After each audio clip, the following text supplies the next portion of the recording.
Deuxième élément important de l'intervention que vous avez écouté, que je vais vous faire réécouter. Faure Gnassingbé dit que le partenariat entre le Mali, le Burkina Faso et le Niger, dans le cadre de l'AES, est ce grâce à quoi l'Afrique de l'Ouest a été protégée. Sans l'alliance des États du Sahel, l'Afrique de l'Ouest toute entière serait envahie par les organisations terroristes. Il utilise une expression géostratégique et géotactique particulière pour désigner l'AES. Il dit que l'AES est la digue de l'Afrique de l'Ouest. Qu'est-ce que c'est qu'une digue?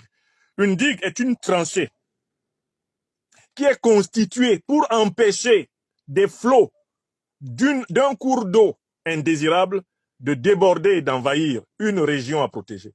Une digue, c'est une forteresse construite pour empêcher des forces d'invasion, des forces de destruction, eh bien, de prendre le poids, le pas. L'AES nous dit en quelque sorte, Faure Gnassingbé est le bouclier de l'Afrique de l'Ouest. Je vous rappelle qu'à aucun moment, il ne cite le nom d'une organisation moribonde, lâche, néocolonisée, criminelle, indigne, abjecte, une organisation vomissure qui s'appelle la CEDEAO. Le mot CEDEAO ne sort pas une seule fois de la bouche de Faure Gnassingbé, alors que celui-ci et son pays, le Togo, sont membres de la CEDEAO. Faure Gnassingbé se comporte littéralement à Moscou devant Poutine comme s'il était un État membre de l'AES. Car sur le plan de la terminologie, il aligne tous ces termes sur ceux d'Assimi Goïta, de Ibrahim Traoré et d'Abdourahmane Tiani. Et il va plus loin. Maintenant, il remercie la Fédération de Russie pour l'aide qui a été apportée à la digue, c'est-à-dire au Mali, au Burkina Faso et au Niger. Il dit pour l'aide qui est apportée au Sahel, tout le Sahel. Et là, c'est un désaveu direct qui est affirmé contre les néocolonialistes français et leur force Barkhane. C'est un désaveu direct contre la force européenne, Eurocap, ECAP, Sahel, etc. C'est un désaveu direct contre toutes les forces de l'ONU, telles la MINUSMA, qui ont perdu plus de 10 années au Mali. C'est un désaveu direct de l'OTAN que de féliciter la puissance qui est considérée par les néocolonialistes français comme leur ennemi, qui est considérée par l'OTAN comme son ennemi et contre laquelle l'OTAN se bat à travers son proxy l'Ukraine. C'est un désaveu total eh bien, de l'alliance militaro-politique occidentale que les propos du président Faure Gnassingbé eh bien, constituent. Donc maintenant, réécoutez à nouveau, parce que c'est toujours bien d'écouter au moins 3 fois. Le rappel sauve l'âme. Réécoutez à nouveau ce qu'il a dit.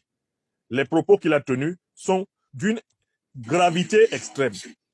Gravité extrême. Nous venons d'une région, monsieur le Président, comme vous savez, qui est en proie au terrorisme. Et donc la sécurité est importante pour nous. Et je voudrais vous remercier d'avance de tout ce que vous faites pour nos frères de Mali, du Niger, du Burkina Faso, qui sont en première ligne dans cette lutte. Mais cette lutte aussi nous concerne. Parce que si la digue de cette trois pays cède, c'est nous même qui serons affectés. Par ce que vous faites pour ces trois pays, vous le faites également toute la région du Sahel, également pour la CEDEAO. Et je voudrais, au nom de ma région, de la région de l'Afrique de l'Ouest, vous dire un sincère merci de vous témoigner votre gratitude. Donc, en l'écoutant bien, j'entends à la dernière phrase également pour la CEDEAO. C'est-à-dire que Faure Gnassingbé dit que Vladimir Poutine protège la CEDEAO. Que si la CEDEAO est encore vivante, si les pays de la CEDEAO ne sont pas envahis par les terroristes, c'est grâce à Poutine. C'est un désaveu complet de la doctrine classique de la CEDEAO, selon laquelle c'est l'OTAN, c'est l'Union européenne, c'est la France, ce sont les États-Unis, etc., qui garantissent la lutte antiterroriste sur le continent. Donc, vous avez bien écouté. Maintenant, on va analyser sur un autre plan les propos du président togolais. La première question que nous devons nous poser est la suivante. Pourquoi Faure Gnassingbé, qui est héritier d'un régime issu du colonialisme et du néocolonialisme français, pourquoi Faure Gnassingbé fait-il ce